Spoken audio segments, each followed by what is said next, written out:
नमस्कार दोस्तों। एक बार एक राजा अपने सहचरों के साथ शिकार खेलने गया। वहाँ शिकार के चक्कर में एक दूसरे से पिछड़ गए और एक दूसरे को खोजते हुए राजा एक नेत्रहीन संत की कुटिया में पहुँचे और उनसे साथियों के बारे में पूछा। तो नेत्रहीन संत ने कहा, महाराज, सबसे पहले आपके सिपाही गए हैं, बाद में आपके मंत्री गए, अब आप स्वयं पधारे हैं। इसी रास्ते से आप आगे जाएंगे तो मुलाकात हो जाएगी। संत के बताए हुए रास्ते से राजा ने घोड़ा दौड़ाया और जल्दी ही अपने सहयोगियों से जा मिला। नेत्रहीन संत के कथनानुसार ही वो एक दूसरे से आगे पीछे पहुंचे थे। ये बात राजा के दिमाग में घर कर गई कि नेत्रहीन संत को कैसे पता चला कि कौन किस ओहदे वाला है।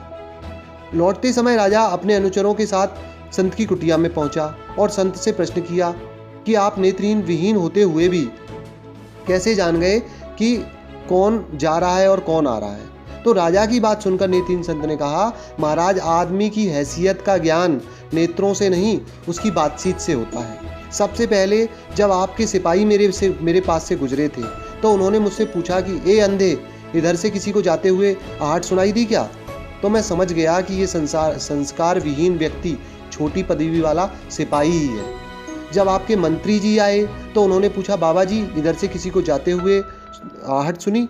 तो मैं समझ गया कि ये किसी उच्च ओहदे वाला है, क्योंकि बिना संस्कारित व्यक्ति किसी बड़े पद पर आसीन नहीं होता।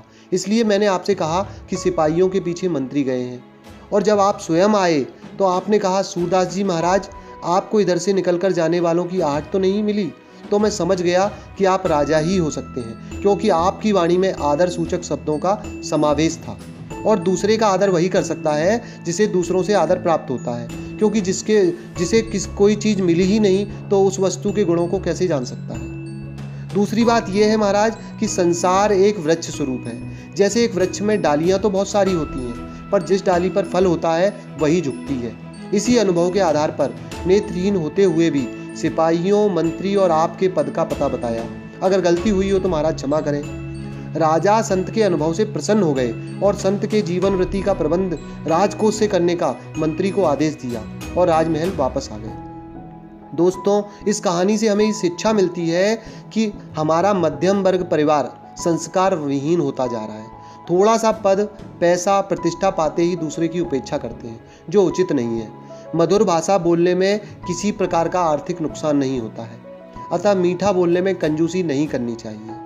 और दोस्तों, अच्छा बोलें, सभी का सम्मान करें, इसी से हमारी हैसियत का पता चलता है।